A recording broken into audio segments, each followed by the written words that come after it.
You may know him as the Fallen Angel. You may know him as Greg Blackson, depending on where you ran across him. But he is Dominique Robinson, a veteran of the game. Fought guys like Joe Stevenson, John Gunderson, Dave Kaplan, Gabe Rudiger, Carlo Prater. I could keep going. It's been a while. Dominique. I know you're always hustling, always on that ground. What's keeping you busy these days, man? Add all them Dutch people to my list. They automatically got losses. You know what I mean? They all lost to me. So true. What's keeping you busy, man? Doing all right, man. Sitting out here, there's a branch of American Kickboxing Academy that Javier and them have me running up in Tracy, California. So I'm from the Bay, doing that sometimes to Vegas, still with Mayweather's team, you know, and just training a new branch of guys. You know, I got him over here, my boy Clint Coronel, old school AKA guy. And when I say old school, that's before DC, Kane, all of them. We've been there. But he running the amateur team up there. I'm running amateurs and pros out here, just building guys up and stuff like that. Thinking about going again. Actually have like an offer on the table because, you know, I'm managed by Floyd's cousin from one of the top 3 organizations in the world. You know, Black Don't Crack. So, but the whole Baroni thing is like, it's part of I've been seeing a lot in the Dana White thing and stuff. I've had this offer on the table for about 1.5 years and I haven't taken it yet. They just told me I have as long as I want to think. And it's just about dealing with all the politics of MMA and all that shit again. I'm like, do I want to go through this again? And when I see the scene and everything happening, it's a turn off. And I'm just kind of staying where I'm at right now, you know? Well, so I was going to say, I mean, obviously you and I were kind of joking a little bit. I mean, we've stayed in touch over the years but we haven't done a full on interview in a long time. And you said to me, man, listen, some things are bothering me right now, man. It's been such a tough time. These last couple weeks has really been brutal. But I know especially, you know, there were a couple topics that really, really were upsetting you, including the Phil Baroni thing, including, you know, the Stephan Bonnar situation as well. Obviously tragedies in our sport, man. And I don't know. I guess I kind of want to give the floor to you because, you know, like I said, we talk a lot, but you said, hey, man, I got to talk about this, man, because there's some really serious stuff. So I guess where do you want to start, man? Yeah, it is, man. It's been so much since the last time since I came back from Thailand, but it's just watching the game from the outside. And, you know, like it's a lot of stuff that happened to me when I was coming back from Thailand and stuff that I never got to speak to you about because, you know, we know each other, we friends as well, besides, you know, just reporter and athlete. But a lot of stuff happened to me that it was just shit. And it was typical MMA stuff. And as you know, I went to Pakistan, you know, yeah, and that place was the biggest UFC gym in the world. I spoke to like different people, Razor Rob, who I know because he runs a lot of UFC gyms, Forrest Griffin, all these guys, before I even went. And it was kind of like, oh, yeah, Krzysztof Zanitsky. So I'm like, okay, I get all the okays, go. Long story short, it turns out, you know, as you know a little bit, to damn near a hostage situation where me and my family literally had to escape Pakistan. And then I helped other people get out. And then I come back here. And it took like the rest of the money I had pretty much to get out. So I come back to America with nothing. And a lot of people forget, like I watch the game now and I'm like, yeah, we fight, but it's mixed martial arts. And I remember I started in boxing to kickboxing. Before I went to MMA, I was already a kickboxing champ multiple times. And it's like, I'm like, they forget the martial arts in this, which is why I've always done it. And I watch the way how selfish these guys are and stuff. I watch the game like, Ryan Bennett, rest in peace, you, George Goss, Brett Akamoto, Ariel, everybody else suck. You know what I mean? I'm like, these guys are all fans, they groupies, like they're not even asking no real shit. Then I watch the fighters and they selfish. Like I've known Masvidal forever and I've always rooted for him. And he the guy that speak up soon as he get the money, he act like everybody else. And I'm like, dude, this is how it is. Like, there's nobody, you can't call anybody a friend. Nobody is fighting for the real cause. Everybody kiss ass. And as you know, I should have been in UFC 1,000,000 times and never did because I don't kiss ass. And I'm just sitting here watching. And after the Pakistan thing, I had so many reporters supposed to write a report on it. They talked to other people that went through the stuff, got all the evidence, and someone somewhere along the way shut everything down. So no site was putting up anything about it. Like, I was like, what, Bloody Elbow was supposed to do something and make fighting everywhere. I'm like, all the people just hit me up like, oh, we can't do it for bullshit reasons, even after getting them all the stuff they needed. And then a lot of people don't know the UFC China PI was opening, and I was in touch with Forrest because a long time ago, before MMA was big in China, a multi-millionaire in China had me out there designing some of the first MMA gyms, and I was out there in China doing that. So I already had a lot of experience and fighting out there a lot. Me and James. So I was talking to Forrest about the whole PI thing, and after the Pakistan thing, that got shut down without a word. And I know that guy and have trained with him. And I was like, dude, it's just nobody in this game. Like, I don't want to say nobody, but like very few in the game that's even real out here.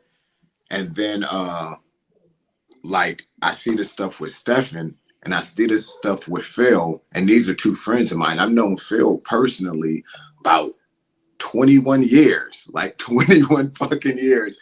And I've known Stefan like 15. And I never thought in a million years I would agree with anything coming out of Sean Strickland's mouth ever. But then I saw like a post or something, and he's like, all these guys are full of shit. And they're all giving condolences to Stefan after he's gone. What about when he was here? And I was like, holy shit, this is the first thing this man said. And it was the exact way I was feeling. You know, because, and you could cut me off for asking that, you know, I ramble on like Nick Diaz, but because that's my boy too, but we know the game different than these guys. So we be pissed off at it. And it's like, Stefan, I always talk to Stefan. So I saw how it was going like this, you know, long before the fire and everything else. And I remember one conversation, we were actually training together. It was me, him, and Phil, actually. It was me, him, and Phil. We were at LVAC working out in late night. And he was like going through some financial stuff. And then I was like, dude, how the hell are you guys like going through this? Like, you personal friends with Dana, Phil, you know, and Stefan, like, fuck, you blew the stuff up. And this is when Forrest first got that job. And I remember it was crazy because Phil just couldn't figure out for the life of him why, like, he couldn't work for the UFC or be security or something. He's like, dude, I be trying to contact Dana, but I don't hear back. And then I'm like looking at Stefan, and he didn't understand like how he got put to the wayside because it takes two to tango, you know? And Forrest has that job and he doesn't. And of course, there's three sides to every story.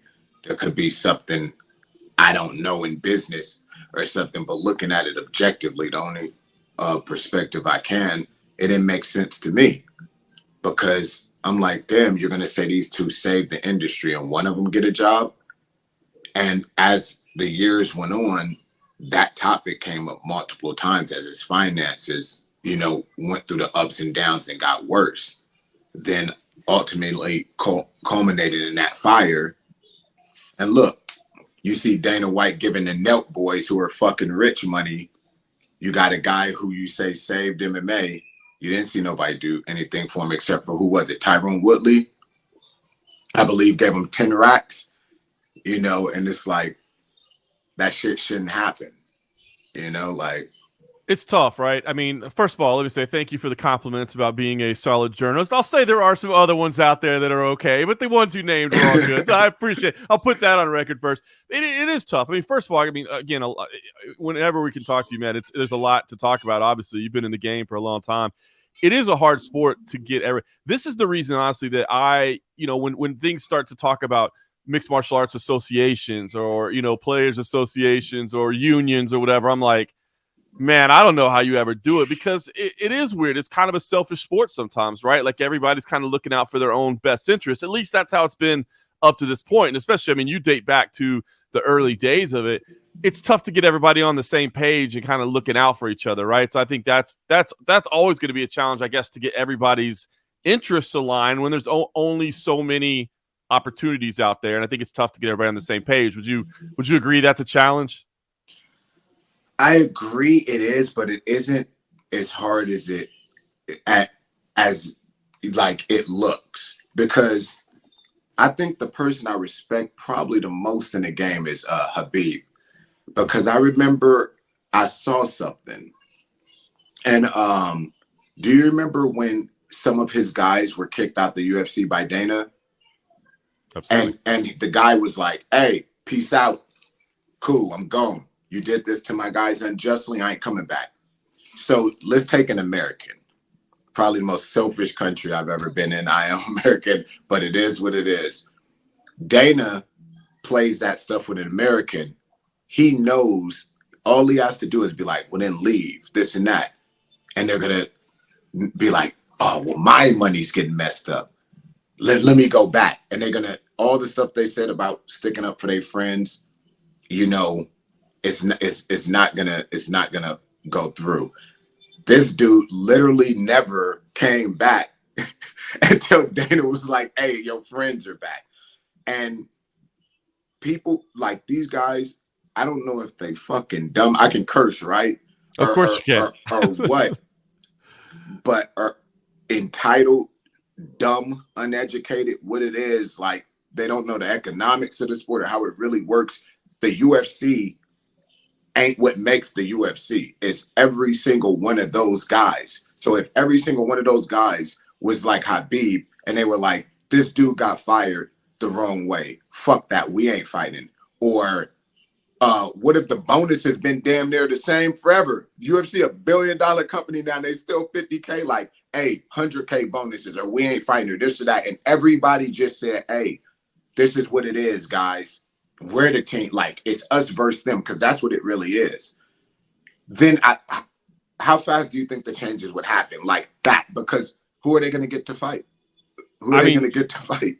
Listen, you know, and I think you're 100% right, because it's the athletes that make it up. I think the problem that's always cited is that the issue is there's a bunch of other guys that are out there where they'll say, well, you guys aren't in the UFC, man, I want to be in the UFC so bad, I'll go do it.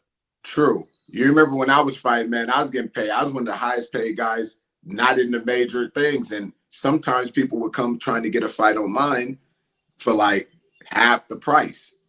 You know what I mean? But it's like, you got to be a guy like me. I ain't getting on my knees and sucking no weenie. You know what I mean? Like if you got to be like that, but it's too much Sean O'Malley's, or like what happened in Masvidal and stuff. It's that 1%. You got the 5% that's making the money. So like, look at Sean O'Malley just makes a joke about Mitchell being broke. To me, I ain't laughing at me as a father, as a man. I'm not laughing at another man's misfortune, because I'm a real motherfucker. Half these guys aren't. And then you got the other 5-10% where it's like, or this other percent, actually more than 5-10%, the majority, where let's say everybody does start getting on the same page, you have this influx of new people like Dana, put on the lube, I take it, I'll fight for free. Everybody, it don't matter UFC or not, everybody has to be on that same page, because and it really is us versus them, but nobody looks out for each other. You know what I mean? You can't ask nobody nothing. And I'm a namesayer. I remember I talked to DC. This is a black man to a black man, and I'm like, DC, dude, I'm running the other AK. Come do a seminar. The guys look up to you. Yeah, I got you. I ain't heard none since. And it's like, me as a man and shit, I'm like, dude, my word is bond. That's what I'm telling. Me and him are both from New Orleans. I'm like, what, dog, what happened? You got the money and shit. And I look up to that guy. He got everything I ever dreamed again. You know, I'm Greg Blacks and Dom Rogan. You know how much I know about the game. People in the know, you know? And I'm like, dude, I'm happy for him. I ain't a hater. But then I see, like, it's like, you got to keep it real. You've always been the same since I've known you. That's why I watch you from the outside and I see you and I'm like, I hope that guy make it 7 figures, because you deserve it. You know, I started this sport before it was even legal. I remember early fights with me and you would be arguing about my record. I'm like, I've been doing this, John. You think I'm beating these guys with no experience? I've been doing, you know, and you were down there and you came up. And I like seeing that when it's real people. You know what I mean? Jeff Sherwood, all these guys, but it's like, come on, guys. And then you see the Phil Baroni, then like, oh, but back to Stephan Bonnar, they're right. Why was nobody helping this dude? And then when you take Phil Baroni was literally screaming for help, man. I could get my son, I could get James Chaney, you know, it's many things, my kid's mom. I've helped Phil, and I don't even have that kind of money for so many years. I was helping him in Thailand. I was helping him before Thailand. I was helping him after Thailand. I'm not going to name all the stuff I did. That's between him and I, you know, because it's not to brag, but I was helping him every time he asked. And sometimes I was helping him when he wasn't helping himself. And sometimes I tried to help him when he fucked it up, you know, but I was always there because it's a vet of the game. I respect the history of the game, the lineage. And besides all that, it was a fucking friend. And there's people who've known him as long or longer. And I'm aware of these people, and he was asking for help. So how can you scream, help, help, help, help, help, help, help? Nobody help. And then this shit, it comes down to this, which could have long been prevented. And then I see like Josh Barnett, he's like, well, it's CTE and blah, blah, blah. Yeah, Phil was fucked up. He was. I noticed it. Like, but not in the sense of it making him do erratic shit. I'm not going to see some shit and people start thinking, oh, it was the head stuff made him do that. It slowed him down. Like, you just kind of have to be like, hey, Phil, like, this is not, he's like, oh, we training this time? Oh, then he's going to ask you, are we training again the same time? It was never, there was no incidents where this dude was being violent, doing this. And I literally talked to him a week before this happened, you know, like, and even up to then, he was just trying to like, man, I'm trying to get money. I'm trying to get a job. I want to go coach somewhere. I'm trying to get back to Thailand, man. I talk to people for me, blah, blah, blah. And anything he asked of, I did. But nobody was receptive to ever helping him. And this was years of the guy asking for help with only me helping him, you know, and like, how far can a man fall? And I'm not saying that because I know people like to fucking put words in mouth. I'm very straightforward, as you know. I'm not saying what he did is right. It is not fucking right. But how long, like, if he would have got help, could this have been prevented? For how many years? This guy's been asking for help, 5, 6, 7 years. Could it have been prevented? You know, like if somebody just said, hey, Phil, coach, like, he don't got to be the best coach. Just if you're a friend, you've known him a long time, just give him something to do, you know, like, and now everybody has something to say on it who don't even speak to the fucking guy and want to give theories on it. I'm like, come on, get the fuck out of it. Nah, don't do that. Just be quiet, you know? It's so hard. So there's this saying that Joe Silva had, and Dana White has repeated it, and he got criticized for it, but it's true. And it says that you have to remember as you know, a mixed martial artist, it's not a career, it's an opportunity, right? Meaning you can't do this forever. You got to use that little window of time that you have to be at the high level of the sport to get yourself ready for what's next, right? Like very few people outside of the highest level are going to make enough money to really set themselves up for the rest of their life, right? You have to have made some business contacts or created your own industry or whatever the case may be. And I think this is, I mean, gosh, I think that the fact that it happened to two beloved guys, I mean, obviously two different things. I mean, Stephan Bonnar no longer with us. Phil Baroni committed this heinous crime, but it looks like we're never going to see him again. I mean, two different scenarios, but two horrible endings, more or less. And it's so eye-opening to think that, like, you know, we're really just starting to get to this level where we've had the sport around long enough that they have reached this point. You know what I mean? It's not a 100-year-old sport where we've seen people compete and retire and compete and retire and compete and retire. This is new, and we're finding out, I think, that a lot of people, when their fighting careers are done, are not necessarily in the best position for the rest of their lives. Yeah, I'm not surprised because being in it from the inside, like people are like, oh, fuck Phil and this and that. But I'm like, are you really watching this stuff? Because me doing it, you can't count on your colleagues for help. Most of the promoters are pieces of shit. If you aren't like top 1%, nobody gives a fuck about you. When it comes to American fans, they love you, you lose, they hate you. You go to, why you think Japan and shit is cool? They love you for your effort. Here is up and down. They'll be in your DMs threatening you and all this other shit. They're underpaid. They're overworked. I remember I was training 8 hours a day in this shit, trying to be the best. You aren't paid for that training. It's coming out your pocket. And then you got to wait for the next fight thing and hope you get sponsors, which fortunately enough I had.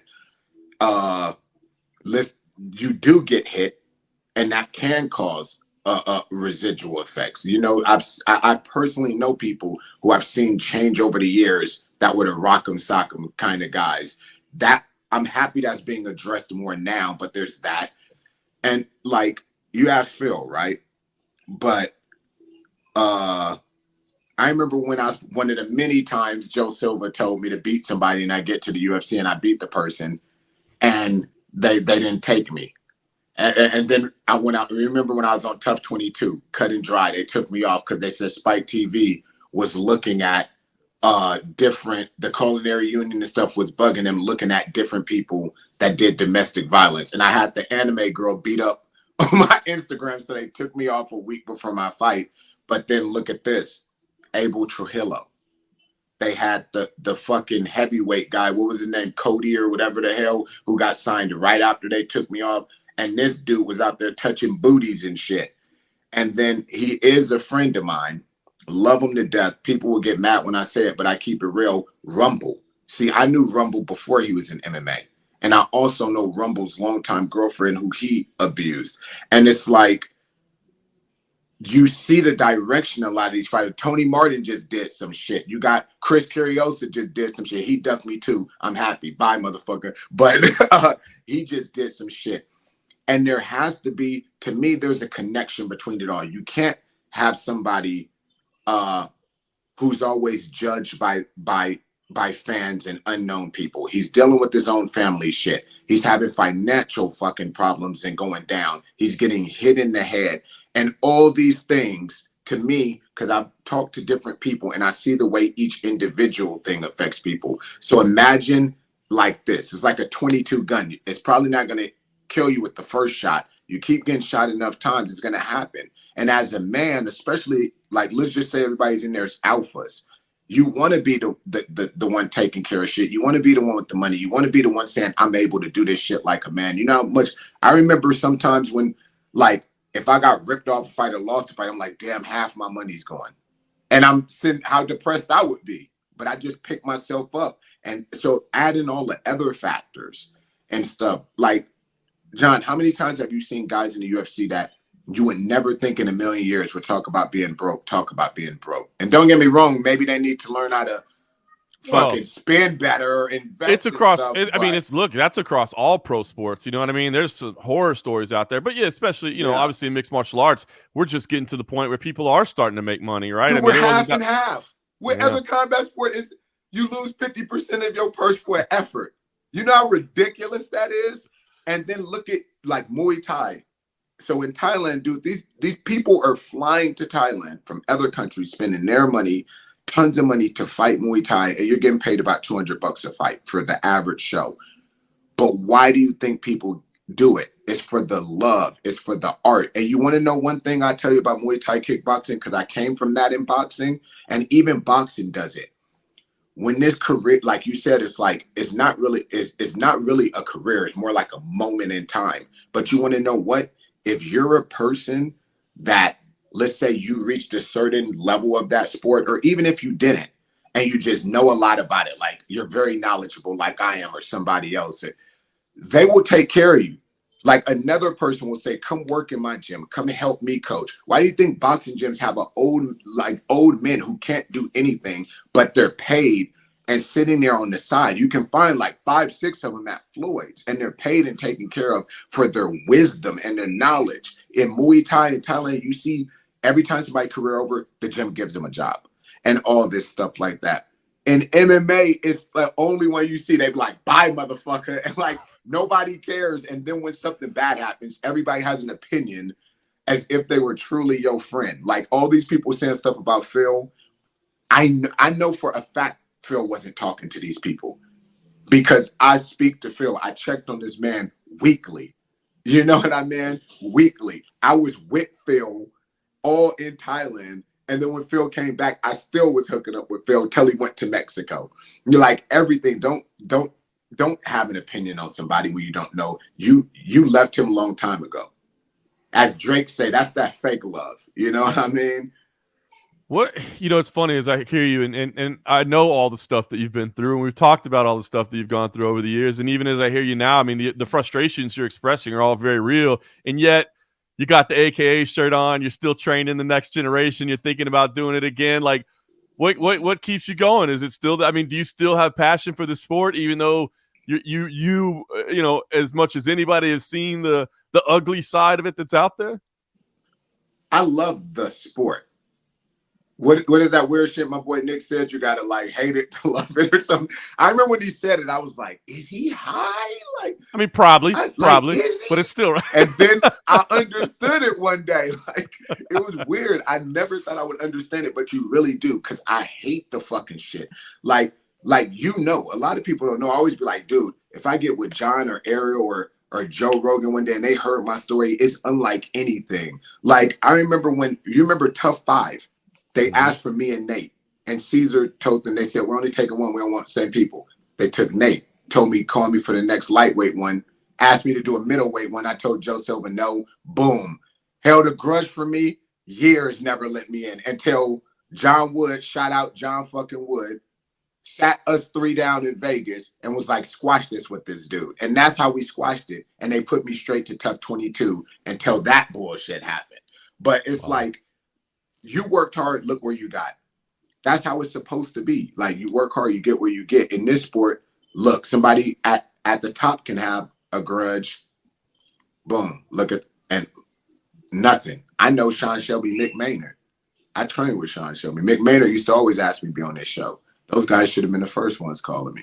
It's no loyalty and stuff, so I hate it, but I love it. Because if you love martial arts and you like boxing and kickboxing or wrestling, you have to love MMA, because it's combined everything, and it's human chess. And I like to think things through and try to solve the problem. But it's like when they don't. I remember when I was fighting for like $100 in strip club tickets in Mexico. Before it was even legal, John Fitch was going down there fighting too. Like, that's how long ago it was, man. And like, I was happy because it was like everybody respected you. The promoters were like, want to fight? Yeah, I do. Go fight. And it was simple. Now look at these guys. They become champions. They're like, I don't want to fight this person. I don't want to fight this. Dustin Poirier. I don't see nobody excite me. Fucking needs it. What you mean? Benil Dairush and these guys, like old school boxing. You remember they would beat everybody, go to the next weight class, beat everybody. These are fighters. These dudes little playboys and shit. Like, and the thing why I even think about doing it again is for the simple reason of, how many people in the sport I've trained that are famous right now watching, or that I've sparring partner that I already beat up and shit, but I don't tell the gym stories, but they all know. You could take anybody on that roster damn near now, and I'm the guy they'd be like, I can't believe they never let you in. That shit hurts. You know what I mean? Because everybody knows except the people who should know, which are the fans. I was in Conor McGregor interviews before McGregor. You know that. I had the best fucking interviews and shit. And it's like, here we go. But at the same time, I don't know if I want to deal with this shit again. I'd rather just, pardon me, train people and hopefully work for MMA Junkie or ESPN. ESPN and they better hire me. Them dudes suck. You can't break down a fight. Football players covering MMA and shit. Come on, dog. Come on, man. Bro, you talk about everybody. That's why you never get a job. You talk about everybody. Hey, I know you keep your morals. Stephan A. Smith or whatever it is that he talk about, he keep it real. He got a job. They need somebody to keep it fucking real. You don't want everybody saying the same fucking shit. Keep it real, man. But I told you a long time ago. You remember? I don't know if you remember this. A long time ago, we spoke, and you were talking about how, like, you saw me get in places, but I spoke the truth and it got used against me. And you said, would I ever, if I could go back in time, would I do it again and be quiet? And I said, I'm going to do it as me or not at all. I don't know if you remember that. I And it do, and is. it's what I've always respected about you. On the one hand, I know I know, I mean, not for a fact, but I mean, I can guarantee anybody that's listening to this interview for the first time can realize you probably cost yourself some opportunities just because you're not afraid to say what you want to say. And some other people might be like, you know what, if I don't say it, I would have had that job. But it is what I've respected about you is that, man, he'll say what he believes, whether it helps him or not. And honestly, while it might rub people the wrong way sometimes, it's kind of nice to know that, hey, if I come talk to you, I'm going to hear what I'm going to hear. You know what I mean? You I'm have going to to. hear the How else truth. do things change? Like, what's the quote about, like, who said it? Martin Luther King or Malcolm X? I don't remember which one, about, like, if you're watching the bad stuff happen and doing nothing, you're worse. Like, you can't. I was just watching this anime. I'm an anime fan called Monster. It's about a serial killer and this guy. He's one of the best surgeons in the world, and he was going to do surgery on a construction worker, and the boss comes in and tells him, like, no, go do it on this famous guy. And he doesn't really know what's going on, so he does it on the famous guy, and of course he succeeds. He's like, man, I saved a life. And then he's walking through the hallway and this woman comes and she's like, bring my husband back. And he's like, what did I do? And she's like, he came in first, and you were supposed to do surgery on him, but then you switched up for the famous guy, and now my husband's dead because some lesser surgeon did it. And then he tells his wife about it, and his wife, he's like looking for empathy, and she's like, well, all lives aren't created equal. And now in the anime, like, this dude, because he wanted to keep his job because he's married to the, like, guy who the dad runs all these hospitals, and now he's like, fuck it, like, this isn't right. I got to do it my way. I got in this to save lives. I got in this to this, and I got in this to try to be the best as me, not to change who I am and kiss nobody else's ass. And especially in fighting, when do you, like, look at boxing? They say whatever the fuck they want, and there's rarely any repercussions. They let them be who they are, as long as they aren't doing dumb shit outside, like legal shit. But in there, they don't care. How many times do you see boxers speak up against promoters and stuff like that? They still gonna let them box. Like, box, you good, do it. MMA is the only one where it's like, oh my God, they said the truth. We all know they're saying, let's admonish them for it. Let's not do this. Let's hold a grudge for 15 years. No, fuck that. You know what I mean? Because in the end, what am I going to tell my son? Let's say I stay quiet. Dana White was fucking me in the ass and I make it. What am I going to tell my son one day? And these guys don't care about that. Like, shame on all you motherfuckers that are fathers. What are you going to tell your kids? I made it because... No, I'm going to tell my son, hey, this is how far I got, but look, did it as me. I stuck up for what I believe in. I treated everybody right. You remember Tai Chi Palace? when I stood up for every fighter, I got everybody that was complaining paid, and then they did me dirty. And nobody stood up for me after that, except for Cole Escobedo, Apache Kid, what's up? But hey, I would do it all over again. You got to do what's right, man. You have to. You know what I mean? I respect that. The old Tachi Palace, man. That's crazy. Well, listen, I want to ask you because, Stephan Bonnar, for most people, man, Stephan Bonnar, of course, everybody who's going to remember the tough finale. I mean, unless you're a new fan to the sport, man, if you were around back then, you understand how crazy we were all going at the time, going, oh my gosh, people are watching our sport live and they're seeing how great it can be. And that's how he's always going to be remembered. But I guess, you being around him and staying around him, what do you think people should know about him that maybe they don't or should remember about him? I mean, now that he's gone, what would you want people to know about him as a person? That guy was a real friend. Like, you have friends and family who don't even call to say, how are you and stuff. Me, I always even say, hey, John, because you never know what's going to happen to somebody. He was one of those kind of guys. He would check on you, see how you doing, just like, how are you? How you feeling? Everything going good? Out the blue, you know what I mean? Very intelligent. That guy was smart as hell. Like, he never got credit for just how intelligent of a person he was. Well-spoken, funny, like, always a ride, especially when it was me, him, and Phil. Like, oh my God, because Phil's crazy in his own way. I'm nuts. And then he's nuts. So, funny guy, loyal. If he was like, and that's for both of those guys. They say they're your friends, and they acted like the definition of a friend. And you know, I'm sad that he's gone, man. I'm sad that he's gone. I think that him and Rumble and Ryan Bennett in the game probably hit me the hardest because I knew them all a long time, and nobody was perfect, you know, but they were great human beings, you know, and it's sad that they all of them going too soon, and there's so many people that's going to be denied ever having like a friend like that or having met somebody like that, because they rare people, you know, that actually like you really can call them a friend, and they always were there. You remember even Ryan Bennett, he was the first one I ever told me, he said, always come on my channel, you're that dude, you're gonna make it, like I want to promote you out, and going too soon, it's odd how it really is like the good die young or something. It's weird, man, but everybody should know that about him. It's unfortunate. I wish he would have been working with UFC like Forrest, so some of these new guys could have seen the other half of that, you know, got to know that other person, you know, because if Forrest goes one day, God forbid, he's a good guy too. Everybody at least got to know him and see what he's about. And now, now it's like one half is going, it's just a question mark. You can watch the fight, but never know the person, you know? Yeah. Damn. What a way to put it, man. It's so true. And I guess as far as Phil goes, I mean, horrific news. I mean, I guess we don't, you know, not all the facts are out there yet and all that, but it doesn't sound very good. But I mean, I guess knowing that you were checking on him, I mean, did you feel like going to Mexico was like this is going to be some kind of awful, tragic ending, or were you shocked to hear what happened? I actually thought going to Mexico was going to be an awful, tragic ending. I did. Like, no joke. I remember when he first went, he did not want to go. Like, we were in America and I was helping him out with some stuff. And he actually was like, hey, man, can you get me a job and stuff like that?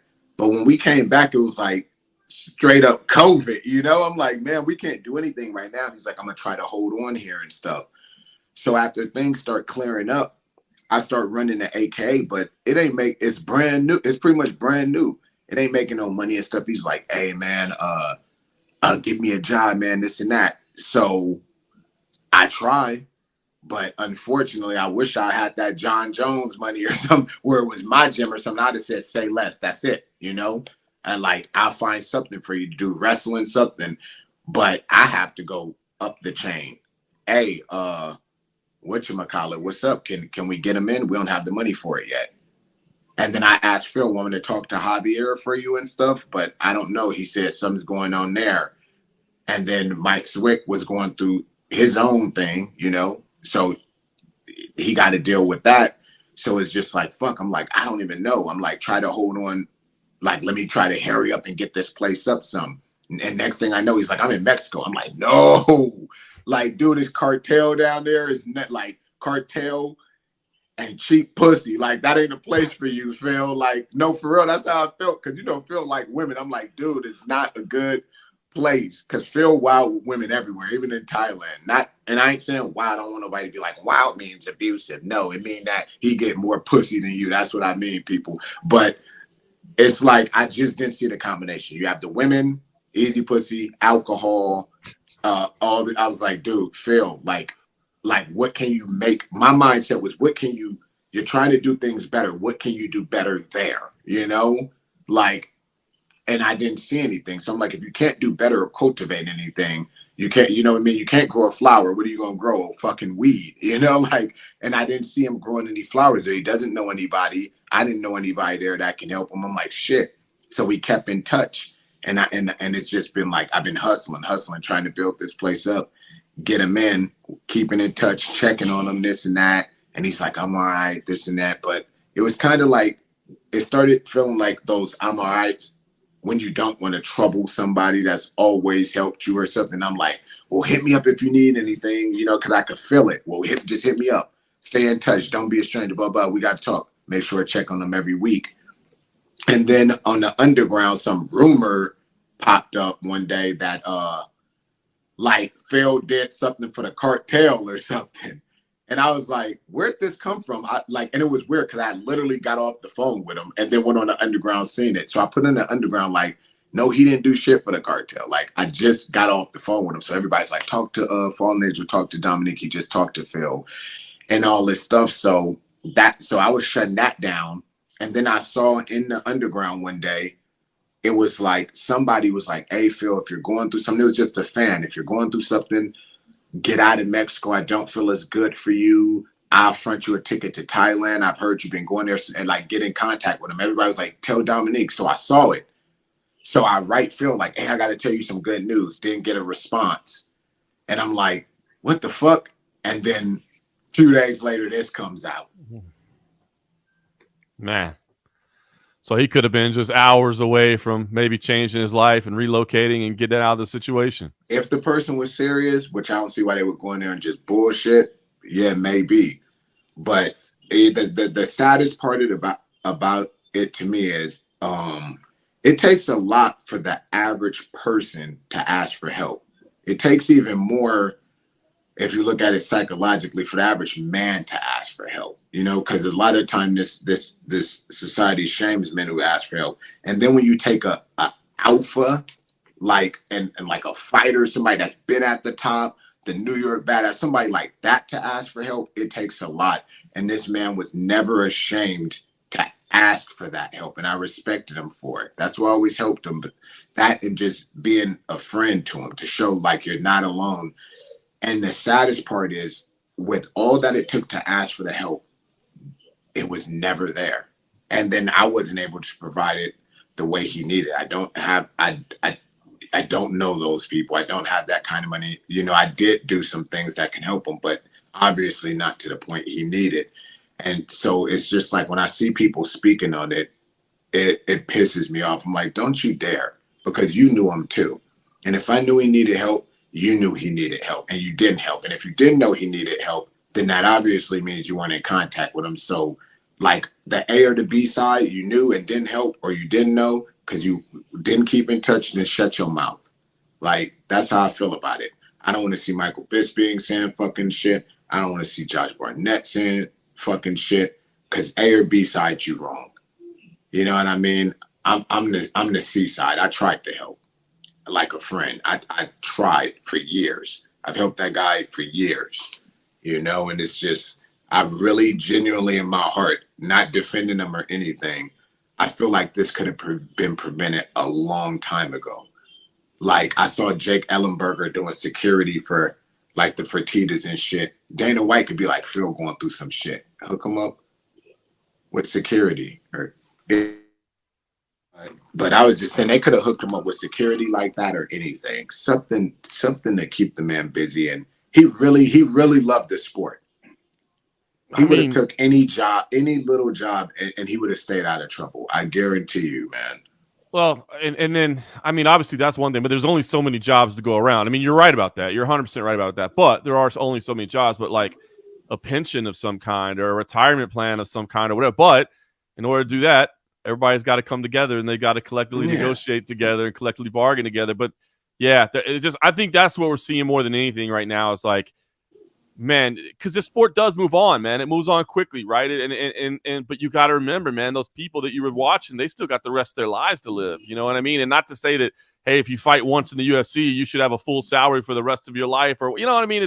I understand. We're not trying to create some dream scenario where it's like, okay, as long as you're a fighter, you never have to work again or whatever. But I don't know. It seems like us as a community, as a whole, us as a sport, do need to do a better job of kind of looking out for each other as time goes on. Yeah, a job like yours is different. You have to do things to get there and stuff like that. But you know what I mean? But like I said, it got to be like boxing and kickboxing. Give a person a job in the gym. They look after each other. Even if you look at boxing, look at the analysts.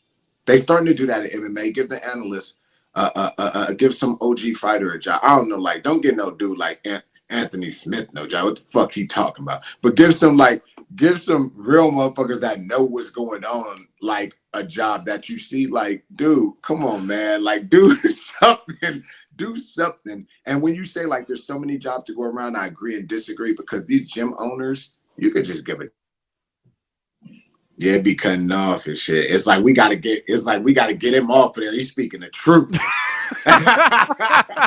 He's speaking too much truth on there. Man, you're just about to start talking about Anthony Smith. I like Anthony.